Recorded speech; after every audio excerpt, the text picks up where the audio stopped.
So looking at the needs for improvement video and the final version video, there is a lot to talk about with the for improvement, and we're gonna start off with that. When she started off by saying this one time and saying guess what, it just is not really formal, and her slouching and acting and like if she was talking to a best friend really throws my attention off, because I feel like I can't really take it seriously if there's no formality behind it.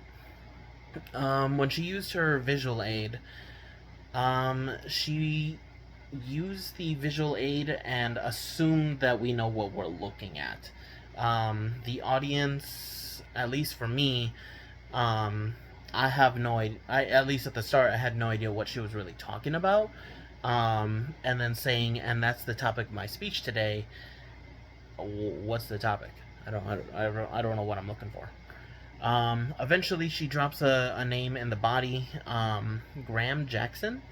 I have no idea who that is, and I don't believe the audience would either. But she just drops the name, and I'm supposed to assume that this person has a lot of credibility. She used statistics without credit, so it's not really. I can't really trust what she's saying. Um, and then she listed the materials off what Graham Jackson said, and it really doesn't make sense. She's just naming a lot of elements that I have no idea what they are. Um, so just I just assume that they're part of the drugs that are being sold. Um, and then when she was talking about the visual, or when she pulled up the visual aid number two, there was just too many words and it was just too distracting. And she was just reading it off. I mean, the audience would read it faster than she could tell them. So it was just no point to have it up there. Regarding her sources, she had essentially no sources. I was very confused on what she meant when she said this is what all her sources told her. Um, and then when it comes to narrating that is the conclusion of my speech. That just throws you off, or that will throw the audience off for essentially the whole speech. And the posture was, and the tone was just too casual and just too laid back, personally. When it comes to the final version, she was dressed very nicely, very nice tone. She kept a very good pace. It was remarkable. Her attention getter, she used her visual aid to gather the attention of the audience.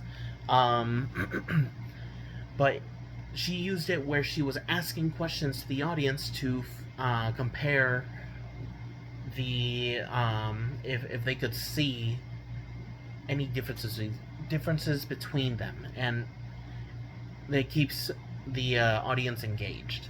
When she was talking throughout the body, she was very clear. She was about her agenda, on the information she was giving, and she used even her relative who has gone through that type of situation to add more depth to a personal level. And then when she used Graham Jackson this time, gave him proper credit, and it now, at least for me, I can understand. Oh, that's why Graham Jackson was brought up, because he is an editor for the International Medical Research. Um, and then 700,000. When she used 700,000 in her first speech, it was confusing. That it was a scary number. But when she used it again in the final version, she used Madison and said it was 3 times bigger than the population there, which does add a lot more impact to her to the audience.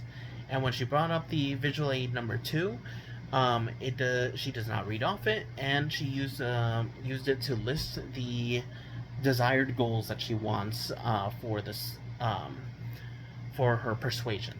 So it really keeps the audience engaged. The further she pulls up more and more points of the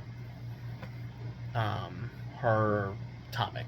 Well, her conclusion, more or less of, but her conclusion was talking about what she wants, and she made it very clear that she wants to do take it to essentially Congress and quality of medical manufacturing. So yeah, I can see a huge difference between the two. So yes, thank you.